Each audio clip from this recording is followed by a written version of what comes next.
Empanada.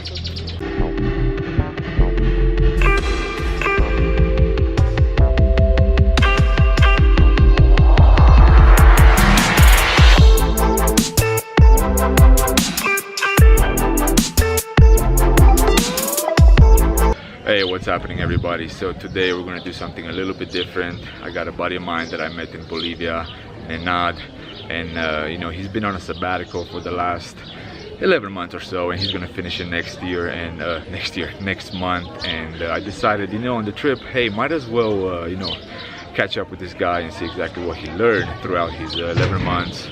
We got a whole bunch of dogs, guys, so in case we do stop this, if the camera falls or whatever, you know why. But yeah, a lot of stray dogs. Right now we're in San Pedro de Atacama in northern Chile. This is our last day here. He's gonna go to Iquique. I'm gonna go to Santiago later in the evening. And you know, we have some lunch time right now, and decided, you know, do a quick little interview, give you guys some tips from someone that did decide to go on a sabbatical. Why did he decide to go on a sabbatical? You know, and some of the damn dogs, and some of the tips that he learned, life lessons along the way. And you know, maybe some of you guys want to go later on a sabbatical, and you may watch this, you may learn one thing, one of you, and I don't know, that may help or may not help anyone. It's just a fun thing to do. So you know, we're gonna do a little intro here. I'm gonna let Nenad introduce himself, and then we're gonna do some random questions and a few things that I decided or I thought you guys might find valuable. So go ahead, Nenad, give him your spiel, your you know, 30-second spiel about who Nenad is. Hi guys, I'm Nenad Hudek. I'm from Hudek Photography channel. I like to travel, especially I travel for photography because photography is my passion. Yeah. Okay, this is it. Yeah. So just a little, I guess, just a little intro. Check out my channel. Yeah. Yeah, I'll link all that stuff below. But you know what I found interesting, you know, Nenad, he's a German citizen. He's been traveling for quite a bit. He does some outstanding work. He has some really great drone photography that you guys may see on his channel, especially from China. You know, it's mind-blowing. And he used Mavic, right? Mavic Air, yeah. I can only suggest it to you. I mean, it's very good. It's a comfortable drone, very small easy to learn to fly. I mean, you learn in about 24 hours how to fly, so it's very easy. Cool. If you want to go with a drone, then Mavic Air. Yeah.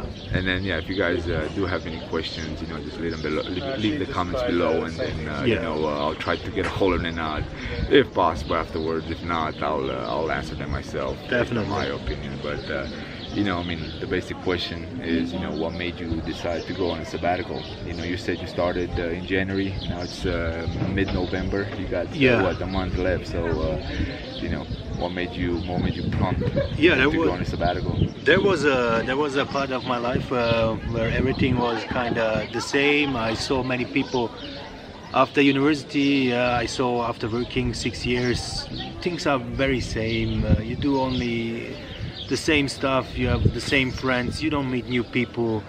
You don't get the chance to see interesting people, right? Yeah, also like, interesting people. Yeah, like he just said, interesting people. Yeah, and yeah, so you kind of have the feeling like you're in a jail and you want to break out of the system. So breaking the norm a little bit, right? Yeah, breaking the norm, you know, leaving your comfort zone, and that's what I like.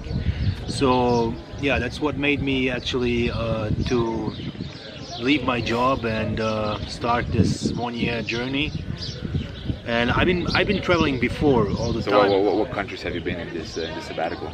Kind of in the sabbatical, I've been to Hong Kong, I've been to Myanmar, I've been to China, I've been to Malaysia, I've been to the Philippines, I've been to Thailand. Okay, there's no point of counting anymore. Yeah. Right? So, but no, yeah, and there's, you know, you mentioned Myanmar, right there. So Myanmar, one of the questions that a lot of people ask is, especially people that go on a sabbatical, that visited multiple countries, multiple continents, what is your favorite country? And I'm not going to ask that just because it's so cliche, but you know, we did talk about Myanmar on our way to Chile. So just to make a little parenthesis, we did meet in Bolivia in the Salt Plains. We were just both waiting outside of the agency for our 3-day tour, and all of a sudden, you know, we just started talking about it, and we just happened to be on the same tour. We had a whole bunch of fun. We met a whole bunch of other people that it made the trip way more enjoying. That's true. We did hundreds and hundreds of kilometers to the Bolivian altiplano and the Salt Flats. But yeah, just a little parenthesis how we met, since we did not specify that at the beginning. Okay, so let's talk about just for a brief moment about Myanmar. One person actually did ask the question to Nenad, and we kind of both answered the same way. Myanmar, even though it's kind of hard to pick one place. So since we both have this I guess this passion for Myanmar. He went twice. I actually went only once, and we went actually in the same time in 2016. December, 2016. We didn't meet or anything, but it was just kind of fun coincidence. So what did you like about Myanmar? What attracted you about Myanmar? Not before, but after the journey, after you looked back and analyzed everything. Well, Myanmar to me was so good because I like that the culture got really preserved well. So there was no influence from the outside, and you can experience Buddhism there. Like it's very pure and very real. I mean, the people really pursue their religion, and you see this. It's taken very seriously. And just some background. It's like Hinduism in India, and there is Buddhism in Myanmar, and it feels so real. Quite unique. And so some background for those that are not aware, Myanmar was closed for 40, 50 years or so, and it just opened back in 2011, 2012 or something like that. I don't remember exactly, and everything was still the same. What were some of the highlights that you saw in Myanmar? Definitely Bagan is one of them. Bagan, definitely, and the other counterpart of Bagan is Myauk U. Myauk U is up north, close to the borders of Bangladesh, close to Sitwe. You have to go through Sitwe to get to Myauk U. Or you can go the other way from Bagan, but it's much more harder. More complex. Yeah, more complex. And it's like the small Bagan, you can say, and still over there, there are not so many tourists like in Bagan. So Bagan is the epicenter, of tourism in Malaysia, in Myanmar. So Bagan has over 2,000 temples or so. Now they did have an earthquake the fall, that's September, August, the year that we went in 2016, right? So a lot of them were devastated, a lot of them were reconditioned, some of them were in prime condition, but there were some. Most likely by now a lot of the construction has been done, so I'm not sure exactly. You guys have to check that online, or I may check it if just for curiosity. I did not go to Myauk U. I went to Myauk U. I did not go there, but based on what he told me, it's quite fascinating. So. It's very good. I'm gonna put a video up online in I think in 2 to 3 months about Myauk U. And did you take a drone there? I didn't took a drone with me, but not allowing drones. They do, but it's sort of not regulated correctly, so they might be taking it away from you, or maybe not, but you have to be careful. I mean, it depends who you meet, what kind of officer you meet. But definitely, for sure, in Yangon, the drone is forbidden. But outside, you should be fine. I saw some locals having a Phantom 4 flying, and it should be good. As long as you don't take photos of military sites and stuff like this. You mentioned Yangon. Yangon is probably the main hub to enter the country. They have the biggest airport there, and it's quite a populated city. That was the first destination I witnessed in Myanmar. Me too. It was quite impressive, and it had the Shwedagon. The Shwedagon pagoda, which is pretty much just coated with gold, according to them. You can see it from all over the city, and it's quite fascinating. Okay, so that was kind of one topic that I thought it was interesting to share, since we had that common interest in the country. We talked also about hostel life. We slept in the same accommodation, the same hotel on our way to Chile through Bolivia, and one of the things that we talk, especially being on a sabbatical, being for so long, and you wanna save some money, right? You wanna save some money. You wanna share your room with other people, to cut the cost down. But one of the things, especially if you go for 12 months, 6 months, or whatever, right? I feel like you do have to get some extra private rooms from time to time, just so you can get your enough sleep. And he was much the same way. It's like, man, I feel like from time to time I need to spend that extra $40, $30, and just get the private bathroom, private bed. No one bugging you, no one going and exploring at 5 a.m. when actually your schedule for that day starts at 11, right? So it makes it way complicated. Not complicated, it makes it way tiring if you're constantly going and going and going. And based on our common interest, and I think it's important to mention, at least I don't feel like going and laying at a beach for days and days and days in a row, that's true.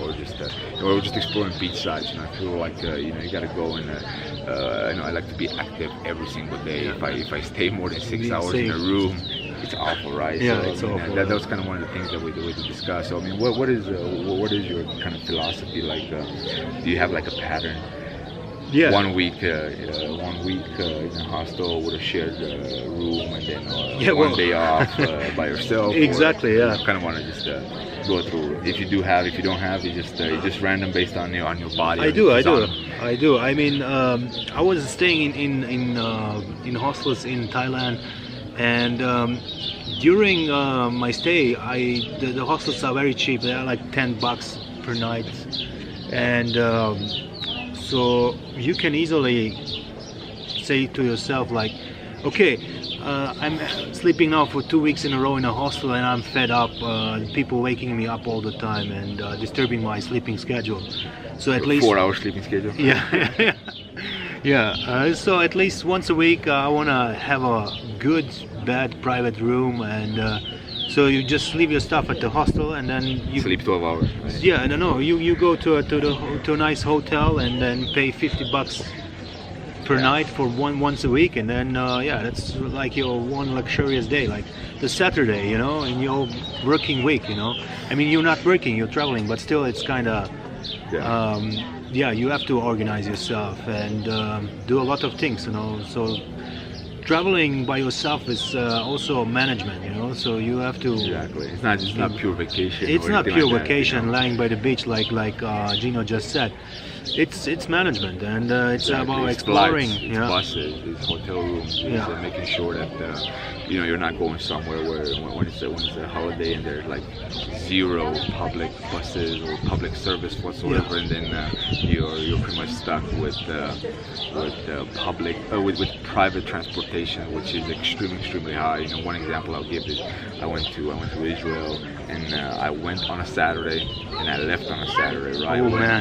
When there's barely anyone working, no one working, and that made it a little bit more expensive. Even though the flight was very cheap, and it made it very convenient. I think I paid from my hometown Sibiu 25 euros to Tel Aviv, and then from Tel Aviv back to Cluj I paid 35, right? So it was quite exceptional. But again, private cars and private shuttles going to Jerusalem, which was my main destination. But anyway, there was just a little parenthesis there. But you're right. Okay, one of the things that I kind of ask people all the time, that I meet that go on a long journey is, some of the 3 essential things that they always bring with them. Or it can be 2, it can be 1, it can be 5, whatever comes to your mind. I don't want to put you on the spot, but 3 essential things, or a couple essential things that you bought along the way that you haven't thought before leaving home. So do you have anything? What's in your bag? I'm not talking about cameras. I'm not talking about things that makes it easier for the 12-month journey to go a little bit smoother. Yeah, I have some things you need before I have needed them. Oh, you got them with you? They're really good. He's got this props. Is like Really good. It's earplugs.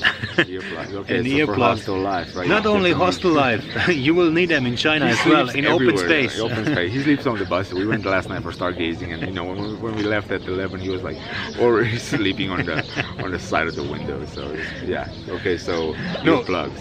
Earplugs are essential, especially in China, in Chinese train stations.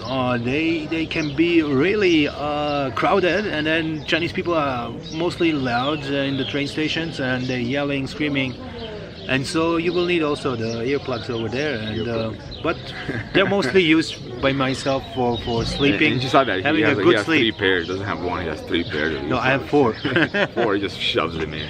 Like the louder he gets, like get another pair and just shove it in. Yeah. Okay, what else would you recommend to people, or anything that you bought along the way? Along the way, which is really good. Definitely have a torchlight with yourself, because in some countries you don't have lights on the street, like especially in Myanmar. If you go Myanmar, Yeah. you don't have any If you want lights. to go in Myanmar yeah. with the scooter, if you want to catch the So, sunrise, buy one yeah, light. you definitely gotta have a light. Yeah. That's something I have as well. It works, man. You don't have to show it. It works. I just found it on the street and I put it in my bag just to claim that I have. Yeah, a these are small things. Yeah. So far, yeah. Otherwise, I cannot come up with something else. I don't Anything know. else? Okay, so Yeah. some of the things that I always get with me, you know, I got a really bad denture, and I actually always carry with me floss. I have multiple, one in my bag, one in my big bag, you know, one in my jacket. Okay, so nothing else. Nothing else. No. Okay, so far, yeah, again, he's a photographer as well, and he has camera gear with him as well. So we're not going to miss into those essential things. One thing, let me tell you a couple of things that I actually do keep in my bag. That's kind of unusual. I keep a pillowcase. So every time when I go to a hostel, I actually put my own pillowcase. One, you know, I know it's clean, I know where it's been, and second, it kind of makes me feel like you know, I'm in my own bed. You know, I know the color, I know the feeling. You know, the Egyptian cotton. I'm just joking. I have no Egyptian cotton pillowcase. It's just one that I bought for like $1. Well, I have also an extra sheet bag. It's like a sleeping bag, but you can use it. It's like an extra sheet you put on. It's good for. I mean, it's good against bed bugs. But since we have been now in heights more than 3,000, there are no bed bugs. I think they cannot live up that height, and. So I didn't need it, but in countries where it's really warm, like especially in India, you can use them, and they are really good, because I had once bed bugs in India, in Kolkata. I caught them. It's not fun. Yeah, it's not fun. It's No. probably one of the worst experiences. Yeah. If they get in your bag, you're carrying them You are from one itching place to another. yourself You're itching. You're gonna get everywhere, a whole bunch of spots on you. Yeah. I had some experiences. You know, when I was living in college with bed bugs, and that was not fun. You know, there's a procedure in order to eliminate them, and it involves pretty much scattering your clothes all throughout the room, putting heating devices, putting it up to 52 Celsius and stuff like that. But anyway, it's not a bed bug, and how to protect yourself from bed bugs. It's a travel story. So, okay, other stuff. People always talk about money, right? So it's always like, how much money do you budget for this? You know, how do you know how much to spend? We got a wiener dog right here. He's smelling my empanada. Go away, buddy. So money. Do you have a budget that you keep a count on? Yeah. Do you have a special budget just like for food, for room and board, and for tours, for national parks and so on? I mean, kind of what's your philosophy on how your daily activity goes when it comes to financial stuff? Yeah, I have a budget. I have a daily budget, and then I go with the daily budget. For example, like I say, I want to spend 20 euros per day for food, for transportation, and this is it. Yeah, then comes my budget for sleeping. Like I spend another 20 per night, So or around, maybe 10 yeah. if I go into a hostel. It depends which country. So what's your average? You know, if someone was to say, hey, you know, I'm planning next year going on a sabbatical for 6 months or whatever, you know, what should I take in consideration? What should be an average daily that I can kind of use as a basis? You know, is it €4 or you know? I mean, for me it's actually $40. $40 Plus minus 25%, right? So and that includes pretty much everything except probably flights, right? So if I do fly, and I try to limit certain amounts of flights that I take, but you know, in that $40 and plus minus 25%, I probably do say bus tickets are included as well. So I mean, what's I would say the same. Yeah, it sounds good. Yeah. But it depends also. I €40, sometimes like to invest more into good food. Exactly. But I'm a food lover, so yeah, from time to time who isn't, right? So, I mean, yeah, exactly. And then yeah, I spend like more on food sometimes. Yeah. But usually, yeah, I keep like $40. Yeah, hey, that's good. Yeah, and food's essential, guys. You know, especially if you go for 12 months around the world. You know, you can't eat on empanadas and you know, every single day, right? And plus, especially me, I like to work out, right? So I do have from time to time. You know, it's tough to spend money on one gym session. For example, we were in La Paz in Bolivia, and this is before I met Nenad, and I was going to check out this one gym, and they asked for $9 for one session. I mean, that's a lot for one session. You know, that $9, what was it in Bolivianos? It was like 56, something like that, 56 Bolivianos. I think it was more, 80 Bolivianos. 80 Bolivianos. 80 or 90, know, so it's quite expensive. Again, you know, but you do have to do it from time to time. You know, for me, I do it. I kind of count that as a side little fancy, you know, spoil myself, you know, treat yourself, how some people say. But yeah, you definitely empanada goes on the floor. Yeah, you definitely have to take that in consideration as well, because you don't want to deteriorate your body, right? I mean, it's tough on and on and on, and you gotta take days off to completely where you can just work on photos or you know, take time for yourself and recuperate from all the long walks, long bike rides, and a bunch of other things. So yeah, that's definitely one thing to take in consideration. Okay, any life lessons? You know, that's always interesting. By life lessons, I mean things that you know, you had conversation with different people, and their way of looking at life, you know, kind of made you rethink certain things that at that point you thought you kind of knew exactly what you saw, or things that you know, you kind of developed along the way that changed something in you that, you know, you're gonna pursue further, or you're gonna try to adapt it in your daily lifestyle. So. Yeah, I say like don't take everything for granted, because gratitude should be the only attitude. People that follow me on Instagram, that's what they see every single time. My last sentence at every single post, you know, it's something I kind of coined a long time ago, and you know, people kind of, you know, always mention that, or some make fun of it, but you know, that's something that. But it's true. It's true. I mean, we are coming from Western world, and we have every amenities and everything set up. And when we go to countries that are not so like in the West, like Myanmar, don't take everything for granted. I mean, even if they don't have everywhere good food, look positive. You know, look what's positive about the country. You know, don't complain all the time about, oh fuck, they don't have good food, they didn't cook my noodles that well and stuff like this. Take it for granted, you know, and appreciate every moment. Be thankful for every minute you have on this planet, because yeah, our life is mostly about work and about a little bit fun. So if you're working all your life and you don't have any fun, I don't know what kind of life you have, but I say like for every 7 years you have to take 1 year off, you know, and this is the fun year you have. It's like a mini retirement, huh? Yeah, it's like a mini retirement. So yeah, I actually got this from a designer from New York. His name is Stefan Zagmeister, and he's very famous. He has also German as well. He's Austrian, yeah. Austrian. He's Austrian, and he he lives in the United States for like more than 30 years or 40 years, and he's doing a sabbatical every 7 years. And every 7 years he says, like to his customers and everyone else, like he prepares an email and says like, this year I will not be working. I'm taking a year off. So I see you next year. Yeah. Like, so December 31st cut-off day. Yeah, like, if he can do that, so you can do that, you know. So we all can do that. I mean, yeah, you shouldn't be afraid of going or leaving your comfort zone, because yeah, as I said, you know, you're working that much and you have that much fun. So yeah, think about it. Yeah, so that's one way, right? There are multiple ways of looking at it. You know, that's something he learned.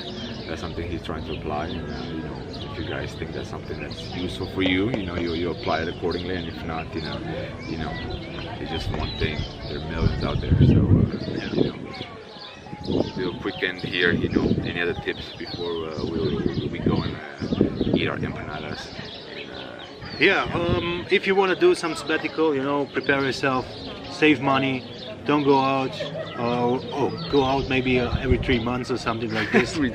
Cut your costs, and yeah, so that's my tip. Yeah, again, enjoy more life. Look for situations how you can set yourself a goal, you know, and work towards a goal to enjoy life, like for at least 1 year, 6 months, 3 months, 4 months. Find alternatives, right? Yeah. I mean, you know, my perspective is, you know, you don't necessarily have to spend money in order to have fun, right? I mean, a prime example is you know, all the time that we had in uni in the South Plains. You know, there wasn't like stores where you can buy stuff or anything. We didn't have anything. You know, we were just there. I mean, whatever food we got whatever water we had provided. You know, we drank it. So you know, we made the most of it just by, you know, doing crazy poses and running in the Salt Plains and you know, just trying to do whatever we can with what was around, right? So it's not necessarily about spending money or cutting money. It's about finding alternatives that you know, pretty much will eliminate, you know, that need to spend the money, and you know, in the end make it fun, you know. And one of the most important things, you know, is like you kind of have to have kind of same people align with that concept. You know, if you want to eliminate the funds to spend, you know, because you can buy only so much, but if your mood, if your state of mind is not correlated with you know, with the word happiness or the word fun, you know, you can spend all the money in the world, and once that dries out or you consumed it, right, it's pretty much back to point one. So yeah. Okay. Well, anything else? This is it, actually. Yeah. And yeah, have always in mind. So, okay, if people do have any more questions, you know, feel free to hit him up on Hudek Photography me up. on Instagram, right? Or Hudek Photography on YouTube. Hudek Photography. Leave him comments there in his latest videos, or old videos, or, you know, just DM the hell out of him until he responds. Just write multiple stuff. You know, but if you do have any other questions, or if you do have anything for me whatsoever, just let me know at this video on Instagram, Facebook, whatever the hell you guys want, and you know, I'll do my best to respond in my manner, in my vision, in my life, the way I see the life. And if not, if you do say, hey, I need something from Nenad because he had it, you know, you genuinely never done a sabbatical, and you know, I'm not doing a sabbatical. A lot of people do think that I'm on a sabbatical, but I'm not. You know, I'm doing small little travels quite frequently throughout the year. You know, I do have other ventures that I'm involved. But yeah, either way, whatever you guys decide, whatever questions you may have, you know, feel free, and we'll do our best. Thanks for tuning in this time. You know, it was a little bit different than the usual stuff that we have, but you know, I think it was quite exciting. And, yeah, thank you for the interview.